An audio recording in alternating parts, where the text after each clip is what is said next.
that list. It's just harder for him to really kind of get that applause, those MVPs, when the rest of the team is like at that exact same level for their other roles as well. I am a daughter of Northern Vale. Especially when it comes to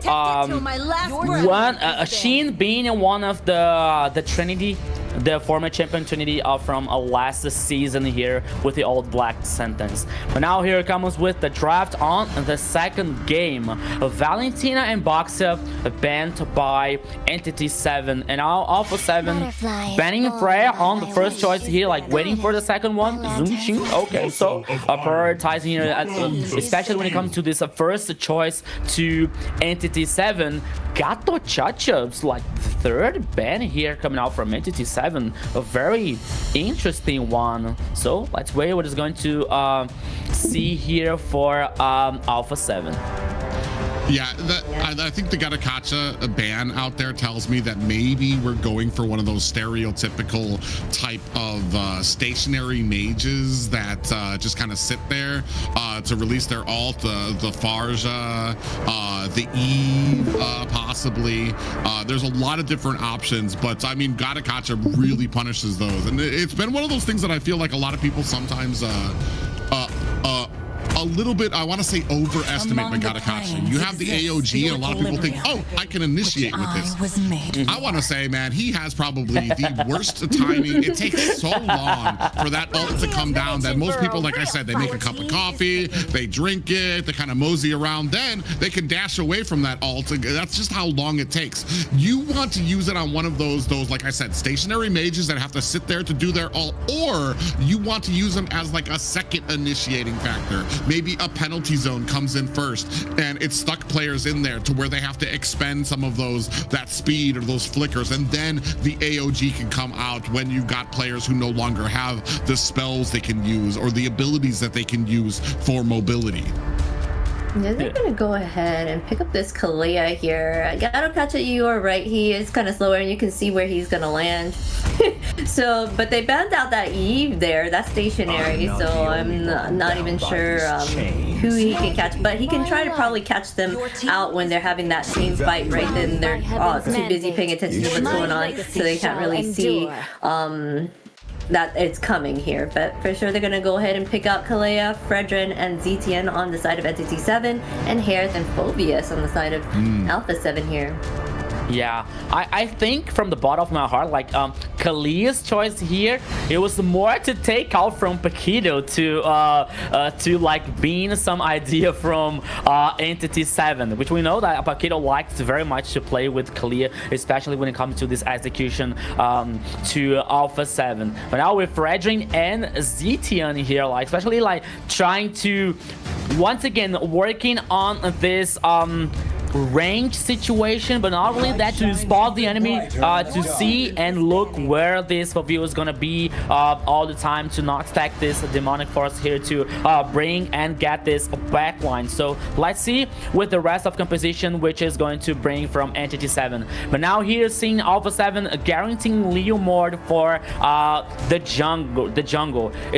It's very interesting as the time that we have like Phobius here on the side, so the strong side lanes here as Harith and Phobius, and now waiting for this roaming. I believe we will see a Hilda here in Paquito's hands on Alpha7's composition to cause more pressure on the river here by the side of Entity7. I want to say, man, once you put these drafts all together, it can be so amazing how deep some of it goes. The Valentina, one of the first bans out there, so that when they pick up the Zeshian, you're not going to be able to have the IMU Fury of the Phoenix on Alpha7 side. And the Zeshian pickup is here so that there's not a counter for the Kalea pickup when she does the Tsunami Slam. And that to me is just so amazing how deep these players, these coaches coaches go with the drafting to think about these counters. To me, I wouldn't even have gone one deep out there to be able to figure out some of these counters. And this is just showing, I want to say, the depth that Entity7. I feel like Alpha7 might have created a little bit of a monster here by how they defeated Entity7 yesterday with that draft. I think that really put into Chris Angel how much. I was like, now he actually had to sit up and do his seat. Like, okay, we're gonna figure out some type of drafts here that they're not gonna be able to counter, especially allowing with this combination, allowing the Phoveus out there. I'm very interested to see how we deal with him. I think Kalea could possibly be a good answer. The only thing I feel like we are missing is the burst that usually accompanies that Kalea pickup with the Tsunami Slam. You get him into the back lines, especially if it's something like a Phoveus. That is something you want to take care of very quickly before he's able to get those stacks, before he's able to start the demonic force. Then he's just jumping all over your team. Yeah. Just waiting to see who they will pick up here on the side of Alpha7 and Entity7. They're picking Kimmy here for their mid laner, and their roamer is still out there for them to choose as well. Here on the side of Entity7, we still need their marksman. It looks like they're taking out Carrie, making sure that they don't have that late game shred that she can provide for the team there. But there are still plenty of marksmen out there that they can choose from. Bruno's still out there. Yeah, so I would not be surprised if I see a Granger here on Entity7's position. But no, Moskov, yeah, just because I said it, but that's okay. Let's hear now the XP lane here, because I was thinking about like this Phoveus threatness all the time here when it comes to this composition. You know, like always stacking this demonic force here and like neutralizing or splitting up some players on this team fight. But now EU Song on Akashi's hand, and I believe it is somehow to respond this situation coming out from the XP laner here. So let's see what is Alpha7 is going to bring as a final choice. Assuming it's almost sure, it is 100% sure it's gonna be the roaming here. I'm still waiting. Okay, Entity7 banned Hylos and Glue here for roaming. So what is left here if Alpha7 decides to prioritize some hero with some kind of control? You know, like no Gato Chacha, no Hylos. So who is gonna be here on this roaming ship? Okay. I like it. You've got a bit of control to dive deep into there. He's a lot tankier than he looks, especially because he can get in, get that stun, and be able to kind of shut down a lot of that objective pushing that you can try to do. He also provides, as we know, a lot of map control to get around and potentially here have the entire team. So that's going to make this early game a little shaky for the side of Entity7, traversing the map on your own, trying to get back and forth from mid to those side lanes when you have to worry about a chip lurking in any of the bushes with that portal, and suddenly you have the whole of Alpha7 at your heels. Yeah, so you're totally right here, Previn, and especially like I believe that from Paquito here choosing this a chip, especially to somehow avoid like Entity7's aggressiveness all the time here, like especially when they guarantee a turtle or a Lloyd, for example. So they continue chasing out, they continue like giving this pressure, dominating the map all the time. So with the portal presence here, might be like look some cautions coming out from Entity7 to not to continue this aggressiveness all the time. But ladies and gentlemen, let's see what is going to happen here on the second game. Welcome to the Land of Dawn in this grand final of MCT AMER South. Let's go, Private. Yeah, game 2 here. Entity7 is up 1. You know that Alpha7 is looking to reply in kind to that. Frostlane Eve immediately trying to put on the pressure already. Has a Shen down to about 50% now. That's going to be a Lethal Wanderer possibly going over to the side of Alpha7. Yeah, so here in the first minute, so both teams are concerning on reaching this level as fast as they can. But now we're seeing the emblem stats once again. Imperial Rage on ZTN's hands as killing spree on Leomord here. Imperial Rage for Harriet and the bargain here. Like, okay, so Harriet is like concerning to get these items as fast as it can also, Private. When I look at Alpha7 right now, you take a look at their spells. 3 Purifies. When I see 3 Purifies now, and I'm looking at Kalea, I'm like, all right, what's plan B? Because it's going to be very hard for her to be able to lock on to anybody there who's going to have a bunch of those Purifies. We do have the Black Dragon. Oh, already, look at the damage going on to Paquito there. So I think we're also going to really have to lean on to this dragon, the Black Dragon coming out from Akashi for some of these engagements. Maybe we just kind of save that Tsunami Slam in the back line for Hesu when he tries to dive. I don't know. We're gonna have to see as this comes on. Hide on Bush gonna go ahead and put some pressure onto the mid. Turtle is up. Yeah, so now it is the time for the truth here in the first turtle. Like immediately started by Entity7, but here comes the boom. Yeah, Paquito's gonna go in there, gonna go ahead and get a stun onto Vagian. Out comes the Phantom Steed. Is that gonna be enough? Down. Look at the Flick in trouble here. Gets actually able to get the turtle, but gets taken out by Akashi. Now Hesu trying to chase down them, and look at the kills going on for both sides. 3 down for the side of Entity7. Hesu so low, taken out by Akashi. That's gonna be 3 for 3 right now, but the turtle eventually goes to Alpha7. Hesu was the hero here now, not only guaranteeing the first turtle for Alpha7 in here, now I believe that was not him, but guaranteeing this double kill to save this situation, because at the beginning, like, things appear to be not so well for Alpha7, but oh, here come again. Yeah, Hide on Bush in a little bit of trouble here, but the rest of the reinforcements come on the side of Entity7. Shin able to find a kill onto Flick. That's going to be the jungler down for the side of Alpha7, and that was a great engagement coming out from Alpha7, but I feel like Entity7 closed ranks so quickly, and that just speaks about the synergy that this team has when you have some of these invades coming into their jungle, that they're able to respond so quickly and be able to turn these engagements around. Yeah, and especially when we talk about like Entity7 knows how to punish these hesitations, you know, or hesitations or mistakes sometimes, because okay, you got the turtle, you got like double kill on Hesu's hand. Oh, Paquito, let's go.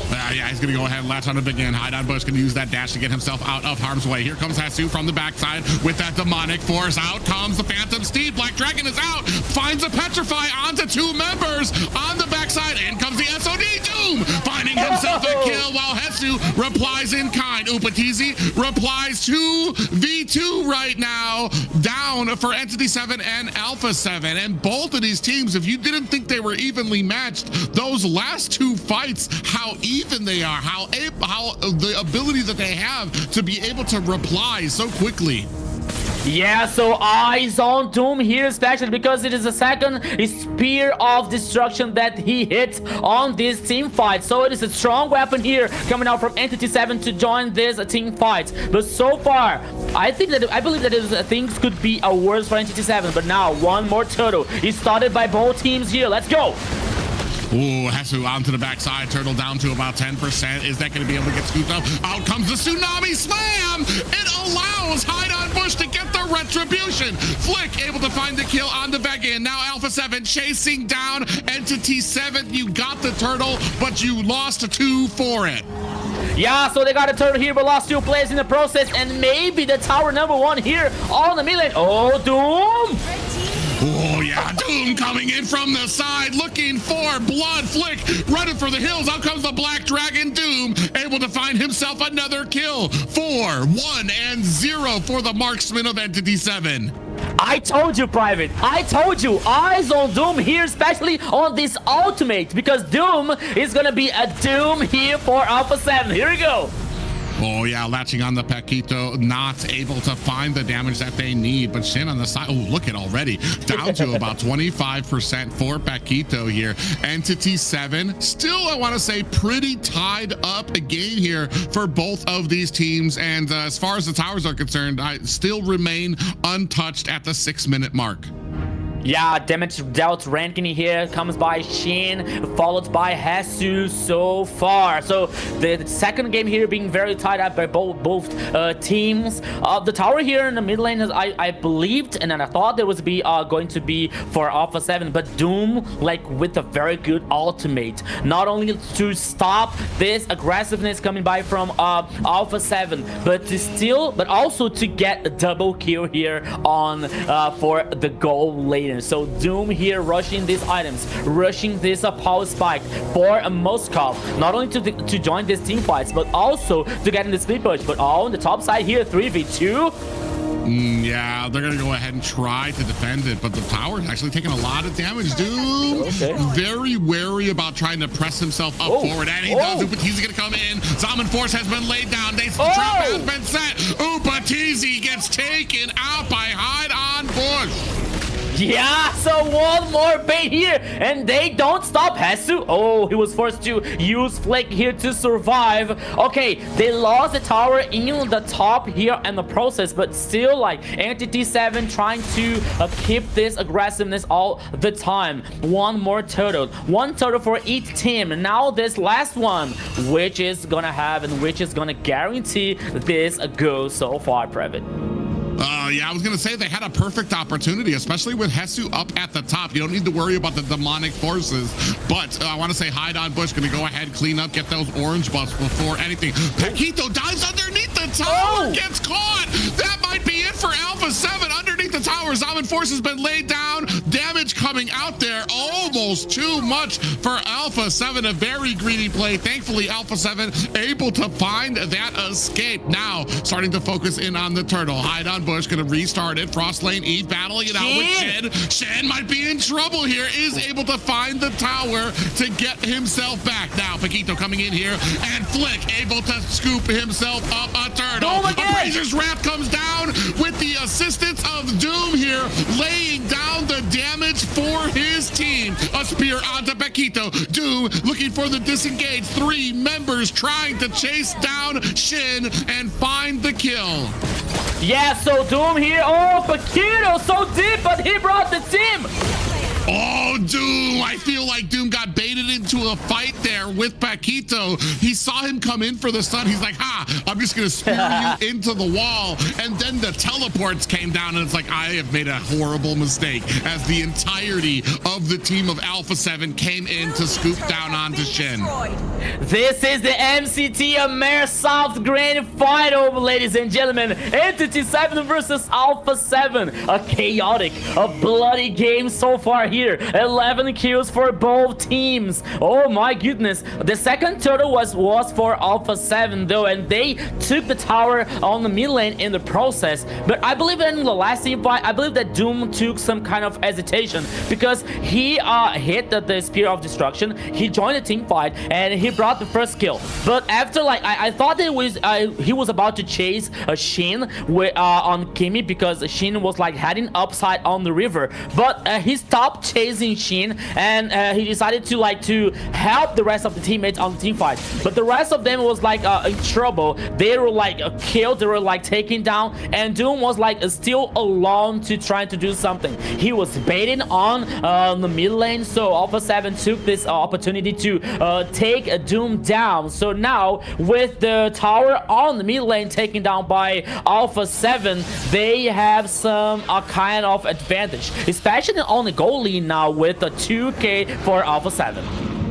Yeah, I mean, I feel like maybe he realized trying to chase Shen would put him in a bad way, especially with, it felt like Entity7 was starting to pull back, starting to retreat, and that would create a lot of distance between Doom and the rest of his team that was kind of losing the fight. So then he decided to come back in. Unfortunately, I feel like he was kind of in between the Alpha7 and Entity7. So he had to kind of work through Alpha7, and that resulted in him having to try to run away instead of put on the damage. Now, gonna go ahead and start on this Lord down to about 50% here. Doing a great job is Alpha7 trying to zone out. Again, looking for a way in. Now down to 10%. The demonic force is out. Black Dragon coming out with the fury of the Phoenix Flick. Still able to find the kill, but hide on Bush able to answer back immediately. 2 down for the side of Alpha7. The Doom coming in to find the kill onto Paquito. Hesu able to clean up hide on Bush. 4 down. It's just Hesu alone. Are they going to chase him down? Shen sure thinks he wants to be. Oh, he decided against it. It's like, oh, shoot. He turned around on me. Yeah, but Hesu's the only person here, and it is a Doom and Akashi now trying to spray down this Lord. Yeah, Alpha7 here got the Lord, but lost 4 players in the process. And useless Lord here so far because he was like taking down on in the mid lane. Okay, no, he's like 5% of the HP here, but now Vagin is going to take down the rest of this Lord.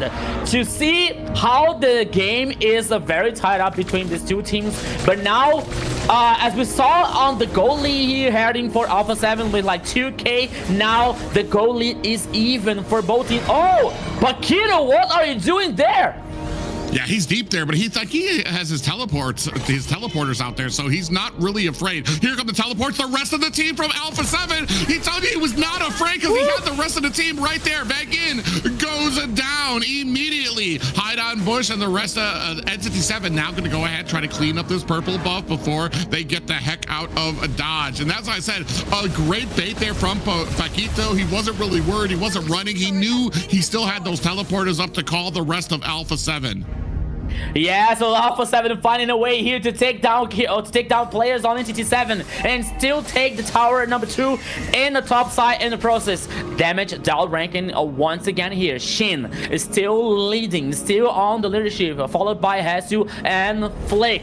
To see how tied up this game is so far, Entity7 try to do something on the push here, but look at Oh, yeah, they find Paquito again, but they need to be very careful. Here come the portals again. Out comes the Phantom Steed. Black Dragon is out looking for the damage. Zaman Force has been laid down. Doom clearing out the mid lane, but on the backside, Akashi gets caught. Vagin looking for the disengage, and Doom with a great push onto Hesu, who flickers away. That's a lot of abilities used out of somebody who is able to find himself and escape. Doom able to outplay Hesu there, and now finds himself a kill. Phantom Steed comes out as Flick pros on the damage onto Entity7, now looking to claim their orange buff.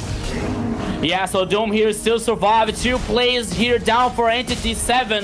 Paquito was trying to, oh, look at Paquito here, like trying to fight someone here, but oh, Shin, very clever to face check on this bush here once again, and now using the visibility here to spot the rest of Alpha7 players. And now the Lord heading on the downside of the river. 16 kills for both teams.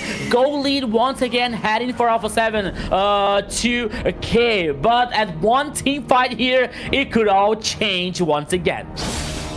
Yeah, you can see about a 2k gold lead for the side of Flick here when it comes to the jungle. We still have not been able to find an answer for Hesu. Now add that to Paquito doing such a great job getting into enemy territory, baiting out a lot of skills and spells, only to have that answered with the teleport, and the rest of the team immediately comes in. So now you don't get the kill onto Paquito. Now you've wasted a lot of ultimates and spells onto him, and then you have to deal with the rest of the team of Alpha7 coming in. Speaking of which, now Lord down to 50%. Hesu looking for a way in. It's going to start using that demonic force on to hide on Bush. Black Dragon is out onto the back line. Upatizi able to find Begin. Frost Lane Eve finds the Lord as Shin able to find the kill on the Hesu. Hide on Bush finds the Paquito. 2 down for the side of Alpha7. 3. Doom finds himself a double. That is a complete team wipe for Entity7, and this this might be the final push. 22 seconds left on the board. Tier 2 tower going down for the side of Alpha7. Entity7 trying to push as fast as they can. 3 little minions backing them up. The minions that could. Going into the core. They're going to juggle it out there. Game 2 going to Entity7. Entity7 here with a chaotic, bloody game, but they guarantee 2-0 in this grand final on MCT AMER South here, Zena. What a match that was. That was what we're here for, right? To see this kind of battle going on here in the group final, right?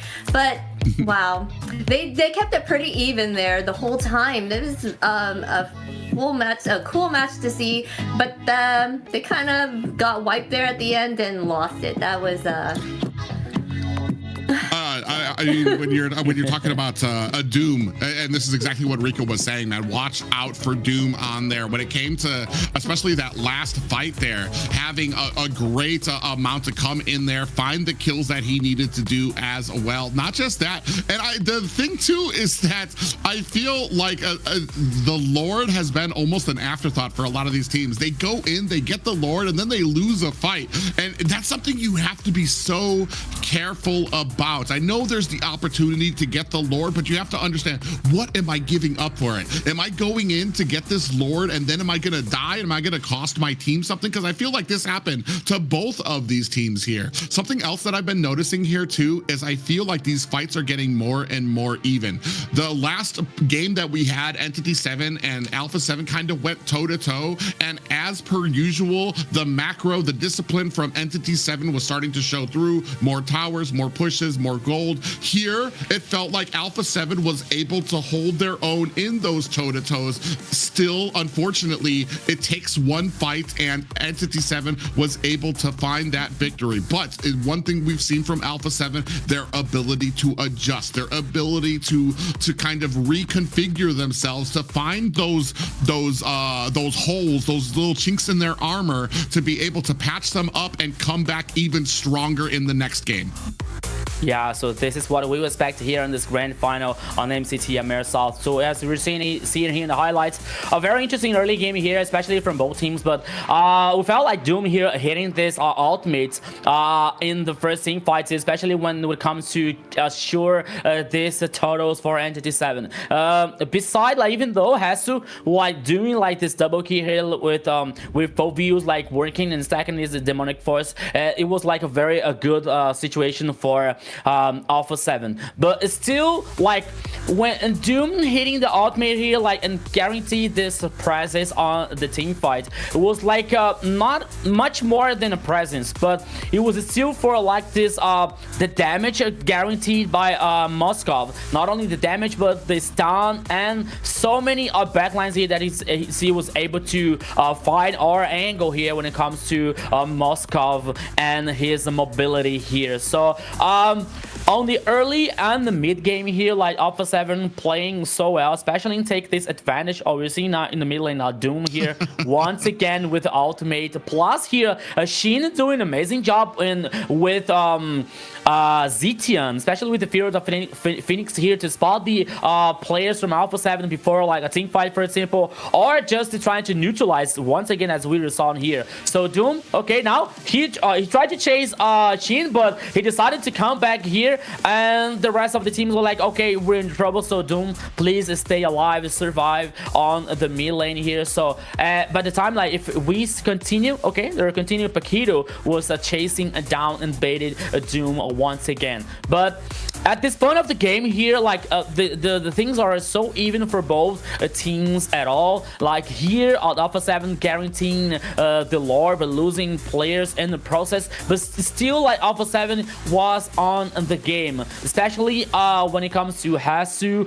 playing very well on these Foveos. Not like trying to get this angle and the backline, but buying time here for Entity7, like to chase down, wipe out the rest of the team teams and looking for towers on the map. And here I think that it was a disaster appeared for Alpha7. Doom like free causing this damage, stacking all the time here, like pew pew pew pew. There's so many spears all the time here, so he was responsible for this wipeout. Followed by Shin with this Zetian here working on this range and the victory on Entity7. Alright, and we have no doubt who our MVP here is. No matter the situation, this player always found a way to come out on top. It was Doom on that Moskov. 10-2-7 KDA, 56.7k total damage, and 836 gold per minute. A wonderful play there and a wonderful game for Doom there. Yeah, a great game for Doom. And I don't know if you noticed there. For me, I want to give a shout out to Vagin because when this first started and you saw those 3 purifies, my immediate thought was, what is plan B? Because Kalea's going to have a problem getting in line to those squishies. But when we watched some of those highlights, if you saw every single time that Flick tried to go in with the Phantom Steed, with the damage that he does on that Leomord, Flick was right there to grab him for a Tsunami Slam and drag him away from the fight. This almost always resulted in Vagin dying and getting taken out on the backside, but his job wasn't to get to the squishies, it was to stop Leomord from getting the retribution, trying to get him with the Tsunami Slam. Here, I mean, Doom, we saw throughout the entire game, always part of these fights. The maximum, I want to say, effort that you can get from a Moskov, taking full use of all of his abilities, especially that Spear of Destruction, making sure that every single fight he was a part of, he was in it. See right there, that was that little Tsunami Slam that came out to take Flick and pull him away from the Lord there. But yeah, Doom doing a great job. Even that one time, I think the fight you were talking about where Doom had himself a little bit of a